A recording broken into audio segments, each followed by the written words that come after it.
What do you got there?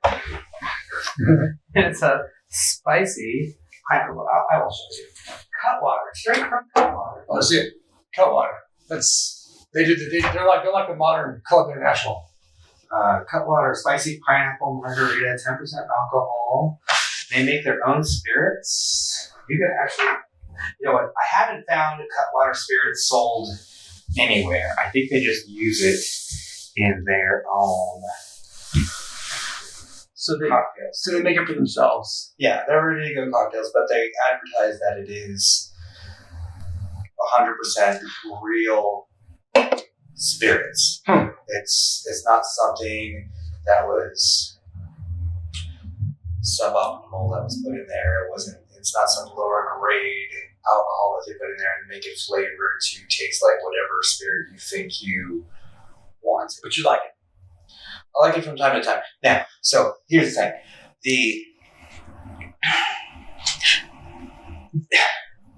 I've had enough of these to know that they have almost sort of a signature aftertaste. And after I have a little too many, I'm like, more of that.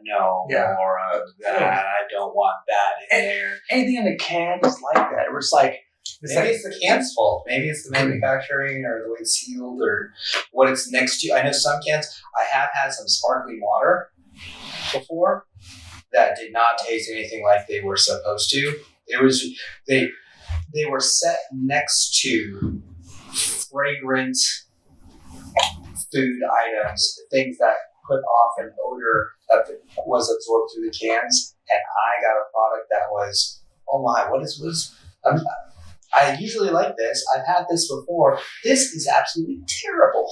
So you have to be careful where you leave your canned goods or canned drinks. I honestly think cheap shit like this, that's not cheap at all. They usually go for about, you can find them anywhere from $10 for a 4-pack all the way up to, I've seen them like $17.99 4-pack. Wow. But consider the alcohol content. So they sell like Long Island iced teas. Yeah. And those, they zingers. There's two plus shots in those. Oh, yeah. And that'll get you going. So I've always thought that things that have that taste where you're like, okay, one sip is okay. The next sip, you're like, okay, this is I've had enough. I'm pretty sure that's built into this to keep people from drinking too much. That's why I only bought 2. Cheap shit, yeah. This is like we've all been there, right? It's like I'm like that with no, I'll drink all that. No, that too. There are things like foamy lagers, like High Life. Okay. I can't just pound High Lifes. There, you get to a point where it's like it's easy to drink. It's the last one. Yeah. Is it the flavor? No, the flavor's fine. I honestly think it's the carbonation. It's the fuzziness. It gets in your stomach and you're like, Those are the breaks. Hey. Yeah. Beer in and of itself being fermented is not necessarily something that's terrible for you, but now we live in this day and age where the alcohol content is going to be higher. People want to feel this sensation. They want to feel this buzz. Let's move on to the next. Let's get this liquid courage. I need to go talk to that person. I don't know how to do that. I don't have words. I'm not funny. And so people think if I get more of this alcohol, all those things. I think you're overthinking the purpose of high volume alcohol. It's just, I can only afford one of these. What can I get for the most for my buck? Perhaps. Yeah. And so it's value. So people are looking for the value. Yeah. And they're kidding themselves, and they've tricked their brain into thinking they like the flavor of that quadruple IPA. Mm-hmm. Yeah. Yeah. I spoke to somebody this week, and they were saying that quitting beer is their problem because they really like the bubbles. It's like, have you heard of SodaStream? Yeah. So many things have bubbles. Your fucking bathwater has bubbles, bro. That's funny. It's actually really funny. But their other go-to happened to be kombucha. Which is carbonated. And it's super healthy for your stomach and your gut. And all the probiotics. Yeah, it's got that good Prebiotics. bacteria. Prebiotics. It's got some biotics. I think it's got both. It's It's double biotic.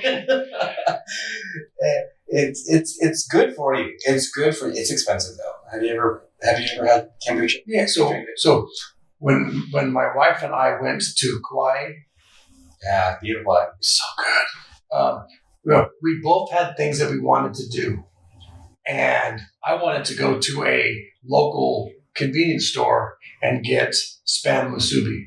Oh, that's excellent too. And it was I did that. and it was awesome. It was like this like a mom and pop 7-Eleven that had handmade, by somebody in the local region, made spam musubi, and they were hand wrapped in freaking foil, stickered on the front, and put into this old ass plastic lid heat lamp box. Mm-hmm. So good.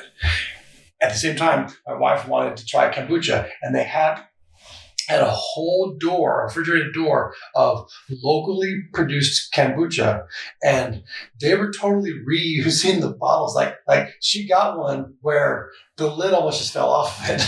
They were bottling it themselves. It was good though. She liked it. So they were selling it by the growler, so to speak. Oh, but it was as you bring it back, and they just reused it. no, it was totally in like a Snapple jar. Oh, this is. But they put had a label on it, Yeah. and it had an aluminum top, but it was not really sealed. I think I'll give them a pass. I mean, shipping to Hawaii is expensive. You want to try. No, they made it. It was the whole door. Like it had a sign thing above it that said local kombucha. Like it was made there. But No, but getting fresh bottles in from the mainland is probably the obstacle. yeah. But they were definitely cutting corners. But at the very least, you knew you were getting an authentic product, right? Something that knew what they were doing. And it wasn't bad. It was fresh, and she liked it, and no one died. So I recently read an article about light beer. Mm-hmm. It was one of those things. Was like, hey, to this day in history or whatever, and it was the invention of light beer. And talked about the guy who invented light beer. Did you know that light beer, the process that makes it light, they put something into it that eats the carbohydrates, right? Like an enzyme or something? Something. That just chews it all up? Yeah, and that's how beer comes out with less calories. Interesting. And it also the process creates a higher alcohol content. So light beer is higher in alcohol than regular beer. It's really watered down. They cut it with water. And that's why it's such a popular item, is because from a manufacturer standpoint, I made this thing that needs to be 3.6% alcohol, but it came out at 7.5%. So I'm going to cut it with water, and I'm going to sell twice as much. Water's next to free. Yeah, and you see, and when you think about that, you see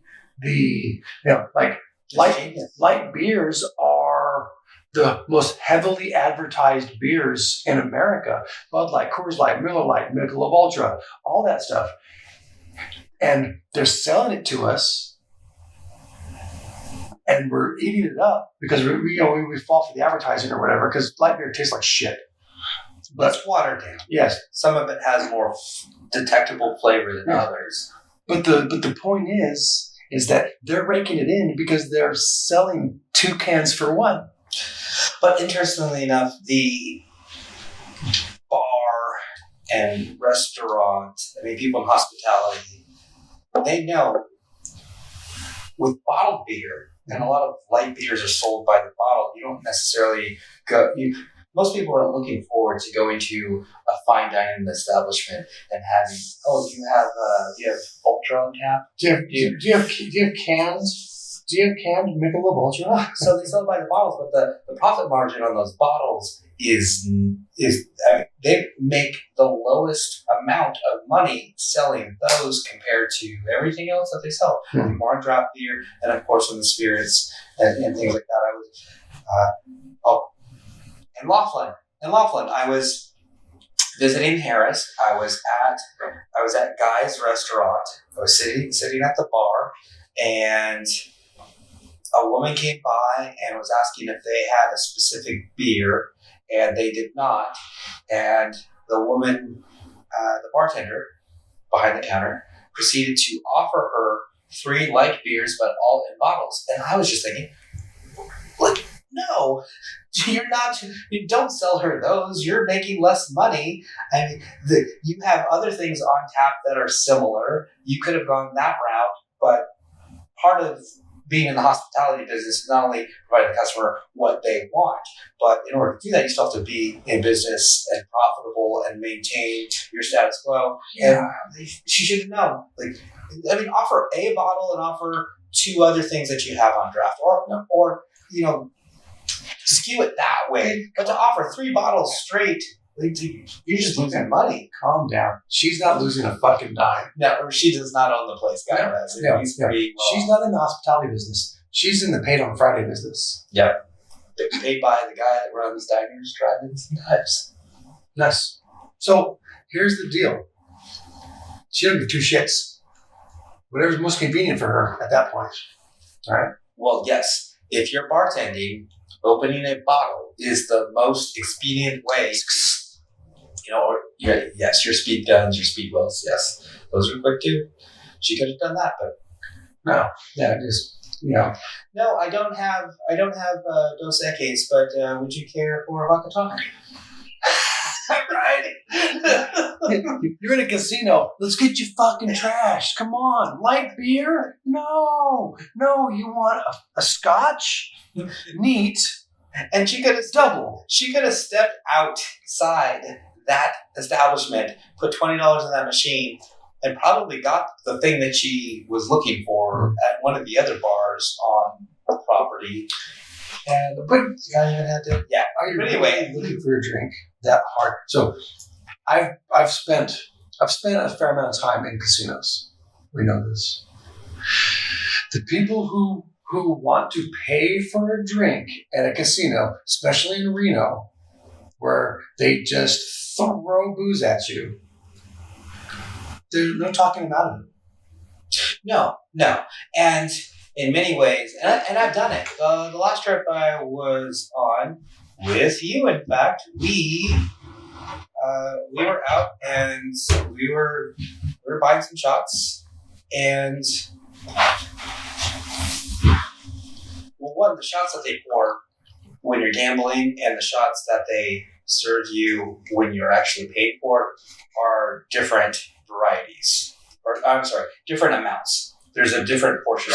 I remember sitting down 2 trips ago to Reno, and I just sat down. Bartender came up. I didn't have my player's card in there at all. I didn't have any money in the machine.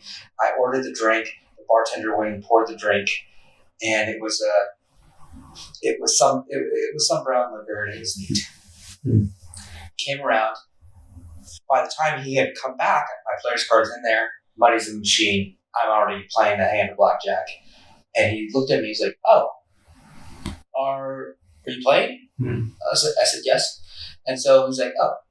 Then he walks around the bar, past the sink, and when he came back around into my view, there was less alcohol in my drink.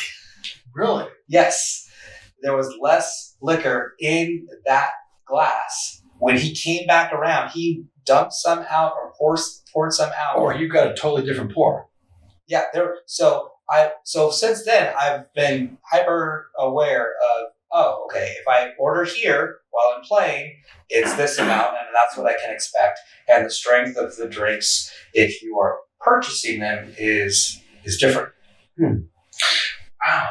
I've never really cared enough to consider that, because I'm getting hella free drinks. Yeah, but I'm going back to, I have paid for drinks, and I paid for drinks deliberately to leave my money out of the machines, because the house typically wins, right? So I'm paying for the drinks anyway. I'm there to gamble. Yes, but if I don't necessarily want to gamble, and I'm going to spend this at that moment, I'm not against gambling. I do like it as its time and place, and it is fun. And I have donated much of my precious money to this thing. Not as much as you have. No, I'm winning. I'm winning. I'm winning the losing war. You're winning, but somehow I've got the platinum card. Damn, son. No, there's no somehow. You can explain that away. But so, yeah. No, I mean, if I don't want to be bothered, if you're in a group and you're having conversation and it's difficult to hold a conversation and spend time with people and enjoy the moments and make those memories when everybody is fixed on what they're doing. Now, I will say the exception to the rule is probably if you and a group of friends completely hit every seat at a blackjack table, or you're half the table at a poker table. I would say, yes, you can still have those times and they can, but if you're at a slot machine or if you're playing some sort of video poker or video blackjack, those moments are pretty much excluded from those experiences. Yeah, it's just you. Yeah, no, I love the arcade games on top of the bar because you can sit down in a row and shoot the shit and get drunk rather expeditiously. And to tell you, at Laughlin, all of those machines, the video machines at the bars, none of them had blackjack on them at all. Yeah, they're all video. It's poker or Keno. Yeah, this is the newer one. Were they the new style?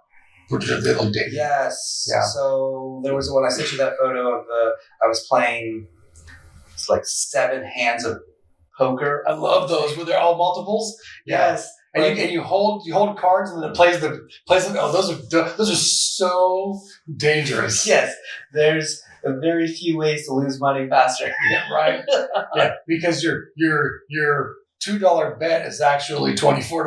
Yeah, I won on 2 hands. Great, you lost on 5. Yeah. Yep. So good. No. So I'm not used to buying drinks in Reno. I actually have a system in place. But you know that you are paying for them one way or another. Okay.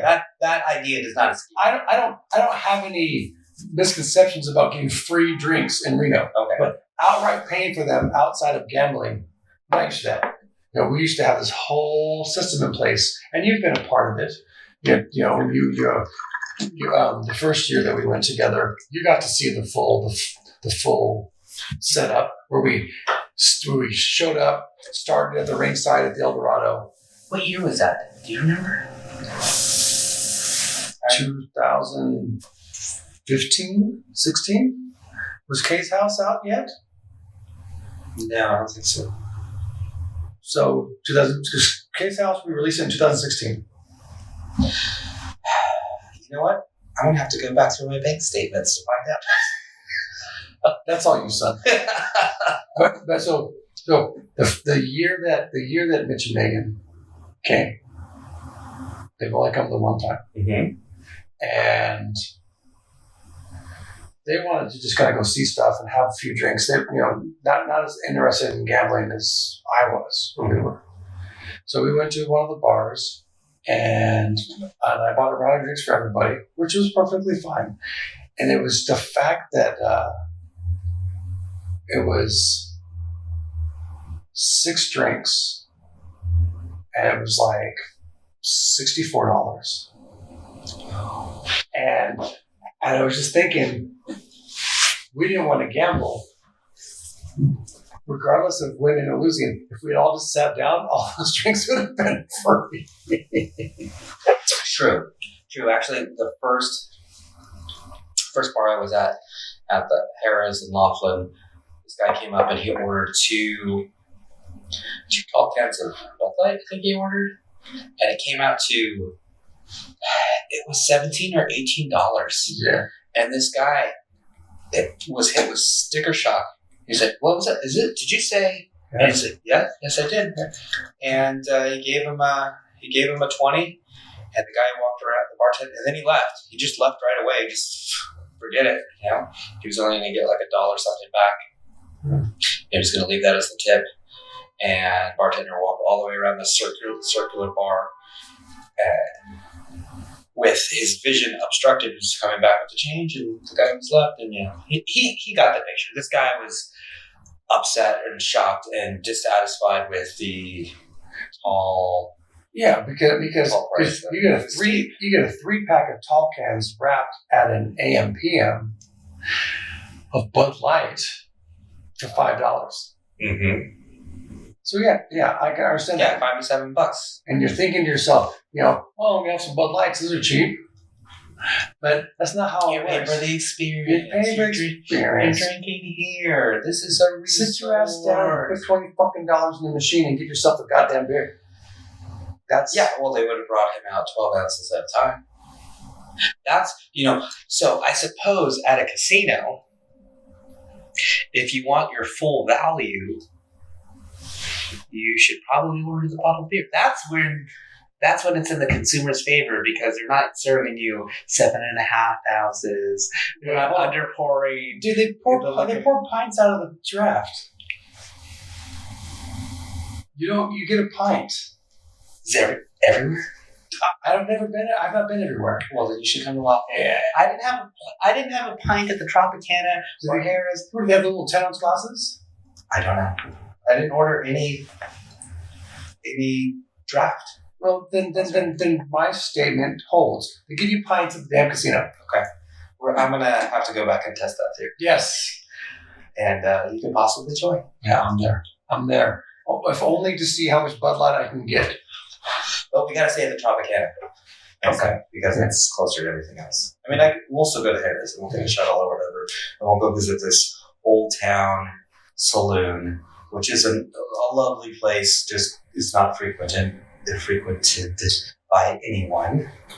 At least not when I was there. If I can do some gambling and get me a sarsaparilla, I'm there. So most of the places there, most of the bars, you can gamble in the bars. Mm-hmm. And almost all of the bars have some sort of players club thing. Your drinks are comped while you are gambling. The bars. At the bars. Interesting. Yes, at both the Old Town Saloon. Now there was a sticker on the machine in front of me at the Old Town Saloon that said you had to be betting the max to get free drinks. At the Hideout, I didn't see that as an option. And there was people that sat down and put their card in. They started putting some money in. They started gambling. And so the thing is, there's a machine that kicks out the payouts. And the bartenders, it's kind of a headache for them because they're in the middle of a rush. They're making drinks. They're trying to serve everyone. They're trying to be hospitable. So tickets don't come out of the individual machines. No, it all goes to a machine. It's like an ATM without an interface. The interface is your machine in front of you, the game you're playing, where you press cash out, and it spits it out there. They have to go pick it up. It's like gets all the money, and they have to get a receipt for it and log it. And I watched it happen. I was like, oh, that's kind of seems like a dated way to do things. I'm not an expert. I don't know how else they would go about it. Yeah, I mean, the system is dated. Yes, it's been around for a while. I don't know how they plan on improving on it if they can. All the machines that I've ever seen have been easily retrofitted to have the ticket things installed. But you still have to take that ticket somewhere to get your money. Yeah. But it's a self-serve kiosk. In the bar? I've never gambled in a bar. I've only gambled to get drunk. But this is has to be at a bar. Somebody sitting down, yes. A bar somewhere in the city, off property, in a gambling town, and you walk in, you got the machine there, and you cash out. All those tickets and stuff, and the barcodes, and all of that stuff, like that's. There's more to it than I care to think about. So but that's just what happened. My mentor, my grocery mentor, Gary Schmier, one of his earliest management jobs was at the Save Mart in Reno. We went there on accident the first year we went. An accident? Yeah, got off on the wrong. We wanted to go off on the wrong thing, and we ended up like, "Hey, here's a store. Let's stop here." I can't remember the situation. I just remember thinking, I worked for Save Mart for 16 years, And then at the one, and there's two, there used, back then there used to be two in Reno. I don't know if there's just the one now, but there's a line of slot machines in the front of the supermarket. Blows me away. And Derek Schmier, Captain, he used to run that store back in the day. Back in I do remember that store. Yeah.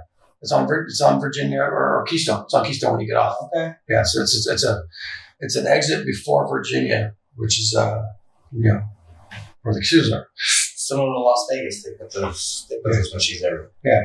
So he used to say that so one of the casino companies owns those machines, right? Obviously, SafeMart doesn't. No. Yeah. Oh, yeah. It's like a vending machine. But he said that back in the day, that company would pay the store manager a stipend for the inconvenience of giving change, doing payouts, that kind of stuff, and that at the time, the store manager made more money from that than he did from his salary running the supermarket. Oh, so the stipend was based on the business that those machines received? Whatever. Must have been. It was a commission. It was a commission. It was a kickback. Yeah. I mean, it's or just one big stipend up front for an amount of work that you wouldn't be able to enumerate. I'm going to pay you X amount a week to just, which is what, collect money, make sure they don't get stolen, pay customers. Yeah. And it's funny because now that would be illegal. Like when I worked for SafeMart, you couldn't do that. No way. That would violate literally everything. But if you had been in his position, you might still be working at SafeMart. Jesus Christ. No, not even. But the California Lottery Commission does the same thing now. That's probably why it's illegal. The stores. Stores. You're like, why is a store putting scratchers in this machine and giving you, lotto tickets? They're being paid a percentage on both sales and winnings. Winnings, yes. Sales too, though. And California, all for the sake of the children. It's for education. We're funding education. Do we feel smarter? But if we run the numbers and we find out what demographic of people or what demographics of people are purchasing the vast majority of those scratchers and lotto tickets and Powerball and Super Lotto, all that stuff are people that are usually hovering right above the poverty line, or they're at it or below. So who are we using to fund the education? I mean, and if we are aware of that, that's a larger cultural issue. And we're also bragging in advertisement that, 94% or 97% of all the money put into the lottery system is done in payouts. So how much money were you actually? Yeah, you're not collecting. Yeah, the annuity or whatever you get paid out over 20 years. If you want to keep your money, that's the way to go. You're not taxed on all of that out the gate, right? Because it's something like 42% is taken off the rip before you can touch it in taxes that first year. So if you're getting that main payout, you're getting approximately half of the money, and then you're giving approximately half of that money to the government, as opposed to taking it out over a longer period of time, over 20 years. I'm more speaking to the fact that, say, 97% of the money put into people buying tickets. Yeah, that money's still in the system. But they're saying that money is 97% of the money put in is being paid out as prizes. So that means you have 3% left. And after all the administrative needs, all the employees, all of the how much money is actually going to the schools? I see what you're saying. So we're in a really nice part of San Francisco, in my mind. So, we're here to see Streetlight. And the last time I went to see Streetlight, last two times, was at the Warfield. And that it butts right up against the Tenderloin, which is notoriously bad spot. And it's just homeless people everywhere. And it's just, But here, aside from the bus that ran into the hatchback, Range Rover or whatever. yeah, it's been really clean. We walked the neighborhood; it was nice. Don't say if there was plenty of security and law enforcement. Probably the most I've seen ever. People I've been in the city. with guns and wands. Hell, there was that gal who was a security officer, completely strapped, asking for directions. Yes, she was. She was lost, and if you're walking around with a firearm and you're lost, you should probably just keep that to yourself, because you could be the next target from somebody that wants to do you harm. Right? Let's go. Let's take our chance at this lady. She's clueless, and her gun was just right there. It was right there. It was holstered in a position that I wouldn't recommend. Yeah, it was a free for all. She was appendix and kind of at a 45-degree angle. I don't, and her waistline was at waist or above. It was hard to grab. Yeah, but not just. So it was about here, but it was right here. Yeah, and a little higher for her, where women typically wear. Yeah, but it would be easy for me to come around and be like, "Oh snap! Thanks for the gun." Yeah, for sure. Not recommend. I don't recommend being lost in a big city and just. Don't announce it. She's got a phone in her pocket like everyone else, right? We're giving them away in our home city. We didn't ask. You drive by Target and there's a tent up and they're giving away phones. Everyone's got one. So our county, and I think it's a state program, our county gives cell phones to homeless people. It's a part of the program. Yes. Yeah. And it's supposed to, and the whole reasoning behind it is how can we assist people in finding gainful employment if they don't have a number to put on their resume? How are employers going to find them? The county also has mail services for homeless people. Yes, and as much as we're trying to help, and I want to help more than most of those people that receive those services and entitlements are not using those devices or those mailboxes for those tasks. No, of course not. It's a much deeper seated problem than, hey, if I give you a phone, you'll be fine, right? Yeah. But you and I were able to find this hotel without asking for directions because we had cell phones. Yes. And if we didn't, can you go way back deep into your memory recesses and call back a time where you had to navigate without the aid of GPS or navigation? And what did you do? You stopped or asked for directions. You stopped and bought a map. You printed out a map on your computer before you left and took that with you. Or you just figured it out, right? That's what you did. My first car had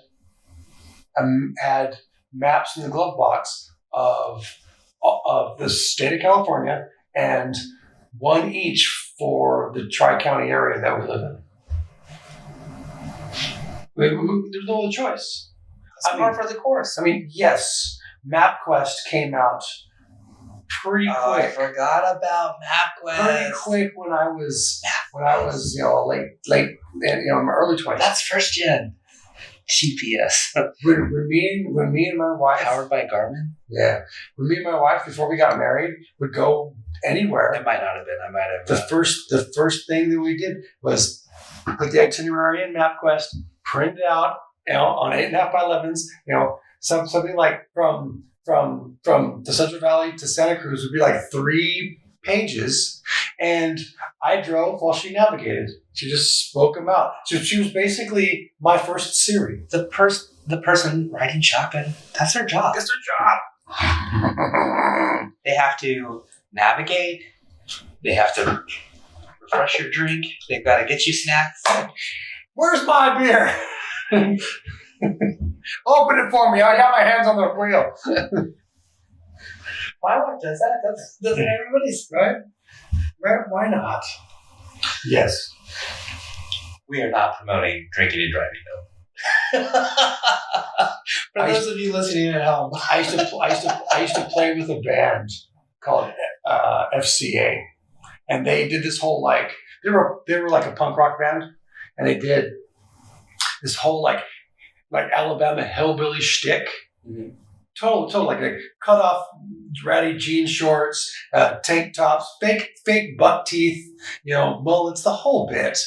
And the drummer sang, very talented group, and they totally wasted their talent on the theme of their band. But the drummer always used to tell the joke, when they were getting ready to close their set. You'd be like, all right, everybody, remember, don't drink and drive. Drink first, then drive. And it was like a 50-50 split. Laughter, like, are you fucking serious? You didn't tell that joke. Like, people were either mortified or thought it was the funniest thing, ever. I think many of these advertisements are still available on YouTube now. They were put on after the invention of YouTube, but they were ads, campaign ads against changing the laws so that one was unable to be intoxicated or drinking while they were driving. I'd love to see that. I've never heard. How old is that? It's pretty old. Gotta be. Because I remember in high school having to watch the Red Asphalt. Remember Red Asphalt? Are you old enough to remember Red Asphalt? I do not. It was a video that we had to watch to pass driver's ed. I never took driver's ed. Oh, so when I was in high school, it was going away. But when I was in high school, you had to take a semester course of driver's ed, and then you had to take. You had to? Yeah, it was a requirement. Oh, yeah, it was part of our. It's not required anymore. It's part of our junior curriculum. It's not required anymore. No, well, is that why we have Waymo? Yeah, but so Red Asphalt is a famous instructional video. Okay, and then there was another one, and I can't remember the name of the other one, but the other one it was from the 70s, right? It was totally from the 70s, standard def. It was just bad audio. Super old, but it had this thing and it was very cavalier, and I found it very hilarious even at the time, where it had these stunt drivers drive this closed course, doing just rip through this closed course, cones and stuff, just shredding it. Mm-hmm. And then they went to this lounge and hung out, kicked it, and got drunk. And they showed the sequence of them just, having a good time, having scotches and smoking indoors and having all this stuff. Yeah. And then they went and ran the course again, and it showed the impairment. It was very, it was meaningful. Mm-hmm. And it's funny to me that that might have been a super PAC out there fighting against the right to drink and drive. Well, I like to watch Call of Duty played. So dumb. Yes, I do know you like to watch Call of Duty. You like to watch people play video games. I like to play them myself, and I have addictive tendencies. And if I start to play, then you'll lose me for a while. And I love video games. I've never in my life, as a child or an adult, wanted to watch other people play. It saddens me that you can't enjoy what I do. So, with that said, Optic Gaming. I love Optic Gaming from Texas. That's the name of the ball club, the gaming ball club, right? The organization. I'm going to pretend I'm not insulted by that last question. And they just won champs this year, 2024. There was a previous video months ago that I watched of them where they were playing ranked play, and they were just killing all these other teams. They were just playing in the public or the pubs ranked play and murdering everyone, just plowing through lobby after lobby after lobby. Then for this video, they all put on the beer goggles.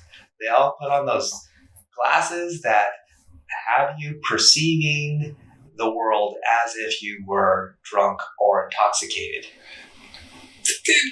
I want to see that because I've been drunk and my vision doesn't change. My impairment's through the roof, but I can still see. Okay. Well, you might be divergent. So be that as it may. They played with the goggles on and then they were getting toasted. Yeah. They were getting killed. They were getting gunned. They were losing. And then finally, like, enough of this. They ripped off their glasses, but they were too far behind. They weren't going to catch up. They ended up losing that match. But so we used to play Call of Duty, as a group. Oh yes, yes, and some of the best times of my life. Oh yes, so fun. But yes, we would start out as a group, us and the guys together. Doing just mid tier because we were never great, but we were never terrible. And then as we started drinking, it was just a shit show, just waiting to happen. And by the end of the night, I was ready to rage quit because we couldn't, we couldn't kill rocks because we're so drunk. And yes, people anybody who thinks I'm okay enough to do this thing, it is one of the biggest lies that we can convince ourselves of. Because drinking stops you. I mean, I drink to slow me down because my brain hurts and I enjoy it. I enjoy the retardation of alcohol. But I didn't. Oh, no, I don't know if I do that. And I think in many ways I can identify with that completely because if I am engaged in something or if I'm focused and driven, or it's usually obsessive and borderline, we know. It's almost like I reach a point of paralysis. Yeah. Just thinking about things. Yeah. If the weeds had weeds, you're in them. For sure. And yes, I agree with you 100%. And I do know this about myself where it's a break. And it's a break. It's, you know what? That's not as important as I thought it was. Or it'll be fine. I'll take care of that tomorrow. Yeah. Or I just need to sit down. Yeah, exactly. And breathe. I want to enjoy this movie, but I've studied screenwriting and cinematics, and I'm not going to enjoy it unless I'm in the frame of mind to enjoy it. Yeah, because so when I'm watching cinema, when I'm watching films, I don't try to figure anything out. For me, I have this talent where, okay, I'm going to sit on the couch. There's a TV right there. We're going to start the movie, and I'm going to get done right now. And I'm not going to try to figure anything out. I'm not going to try to think about it unless it's something that's somewhat cerebral that calls for it. But if it's not, if it's just purely entertainment. You've never seen a cerebral movie in your life. You've seen like 6 films. And 4 of them are John. Oh. Some of the best movies ever. No. I have the ability to, when a movie is on the screen, turn it off. Yeah, good. Don't ever study screenwriting. It'll fuck you up. I took a screenwriting class. Yeah, 1 screenwriting class. You obviously did not do well in it. I did not. The teacher was terrible. Yeah. And it was a bad class, and I should not have ever taken it. I just needed the units because I needed to graduate. I took a brilliant screenwriting class. 2, actually. Which ones? At Delta. I know. Which courses? I took several in the vein, but one I took literally screenwriting 101 from Dr. Jane Dominic, and she was amazing. I took the fiction as literature at Delta. that was a brilliant class. Dr. McBride. I took the writing for stage course. Yeah. So for me, I've always been on the other side of things. I've read books on basically the logistics. Where's the grip? Where do you put the camera? Where do you get the lighting? Production. It's all of that stuff. Where to put your tripod? Where to move out of the way? How to get the shot? Yeah, how to get that angle? Because you're super detail oriented. Yeah. And you know me. I just threw a tripod up and started filming. Oh, fuck. That stuff doesn't matter. This is what matters. This is as good as it gets. This is as good as it gets.